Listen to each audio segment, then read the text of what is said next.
ঐকমত্য কমিশনের বৈঠকের আজকেই সম্ভবত শেষ দিন। আরও দু একবার আমরা শেষ দিন বলেছিলাম, কিন্তু সেটা নানা কারণে এক্সটেন্ড করেছে। যেহেতু আজকে সভাপতির সভাপতিত্বে এই মিটিং শেষ হয়েছে, এটা শেষ দিন। এই দিনে আমি আপনাদের সবাইকে ধন্যবাদ জানাচ্ছি দীর্ঘ আপনাদের সার্ভিসের জন্য। আপনারা জানেন যে 17 তারিখে ঐকমত্য কমিশনের উদ্যোগে পার্টিসিপেটরি সকল রাজনৈতিক দলকে দাওয়াত দিয়ে এর সমাপনী যে সিগনেচার করা ঐকমত্য আমাদের যে চার্টারের উপরে সেই অনুষ্ঠানটি হবে। আমরা দাওয়াত পেয়েছি প্রপারলি এবং আমরা আশা করি সেই প্রোগ্রামে আমরা উপস্থিত হব ইনশাআল্লাহ। আজকে আমরা কয়েকটি বিষয়ের উপরে আমাদের পক্ষ থেকে জনাব মতিউর রহমান আকন কিছু বিষয়কে তুলে ধরেছে। আমরা প্রথমে আমাদের ভিতরে দুটো আলোচনা ছিল যে দুটো প্যাকেজেই তারা গণভোটের ব্যাপারে ম্যাটেরিয়াল করে সেখানে পাঠাবে। আমরা বলেছি না, এটা ঠিক হবে না। আমরা যে সমস্ত বিষয়ে আমরা এক জায়গায় আসছি এবং এনসিসি সিদ্ধান্ত দিয়েছে, সেই সবগুলোকে একটা প্যাকেজ করে একটা প্যাকেজের উপরে গণভোট অনুষ্ঠিত হবে। আপনারা জানেন যে বিএনপি শুরু থেকেই গণভোটের ব্যাপারে দ্বিমত পোষণ করছিল, কিন্তু শেষ পর্যন্ত তারা এই গণভোটে রাজি হয়েছে। বাংলাদেশ জামাত ইসলামের পক্ষ থেকে বিএনপিকে আমরা ধন্যবাদ জানাই এই জায়গায় গণভোটে এক হওয়ার। এখন গণভোট কখন হবে এই নিয়ে আবার কিছু আমাদের ভিতরে ডিফারেন্স আছে।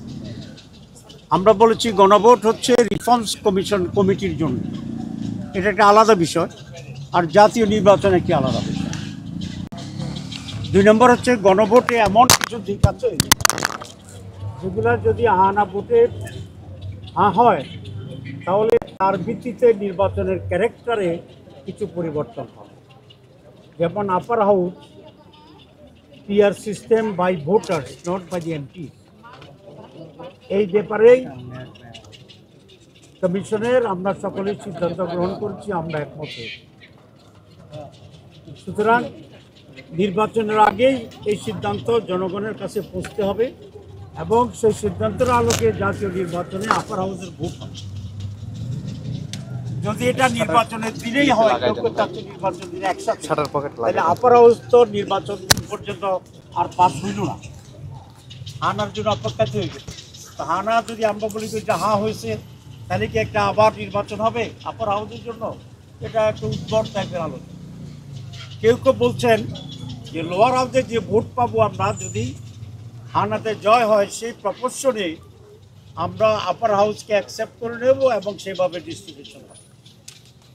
এখানে বিষয়টা হবে সন্তান জন্মের আগেই কাপড় চোপড় কিনে ফেলার মতো অবস্থা, কারণ যেদিন ভোট হবে সেদিন পর্যন্ত তো আপার হাউস নাই, কিন্তু আপনি আপার হাউসের ভোট দিচ্ছেন।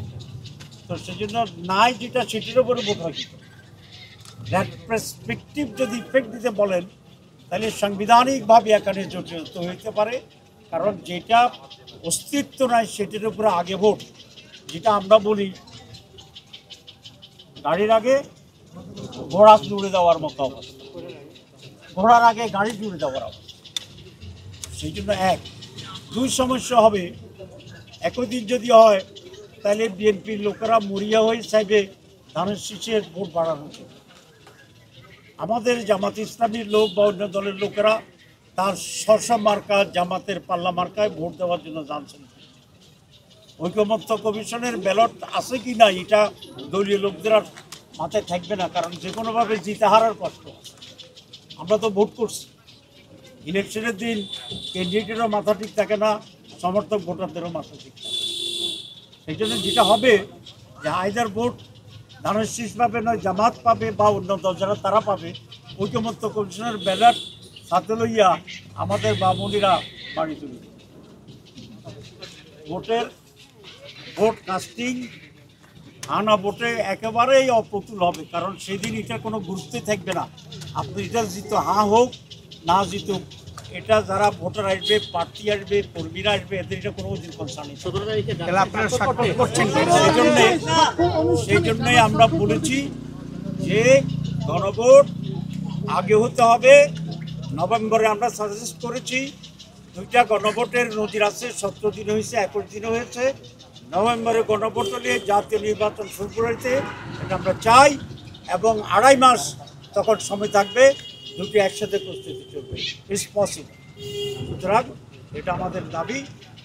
আর ওয়ান প্যাকেজ যেটা আমরা বলেছি ফর হানা ভোট, এই কনফারেন্স থাকতে হবে, এটা আমরা বলেছি, এবং আমরা যদি আমাদেরকে বলা হয়েছে ঐক্যমত্য কমিশন সেইভাবেই এখন অগ্রসর গণভোটের প্রশ্নটা কি হবে? গণভোটের প্রশ্নটা কি হবে? যাব, এবং সিগনেচারের ব্যাপারে তো প্রশ্ন করবেন কিনা, সেই প্রশ্নের জবাবটা দিয়ে বলতে চাইতেছি যে মাত্র একদিন বাকি আছে, ওই দিন গেলেই আমি ইনশাআল্লাহ দেখে ওকে, ধন্যবাদ।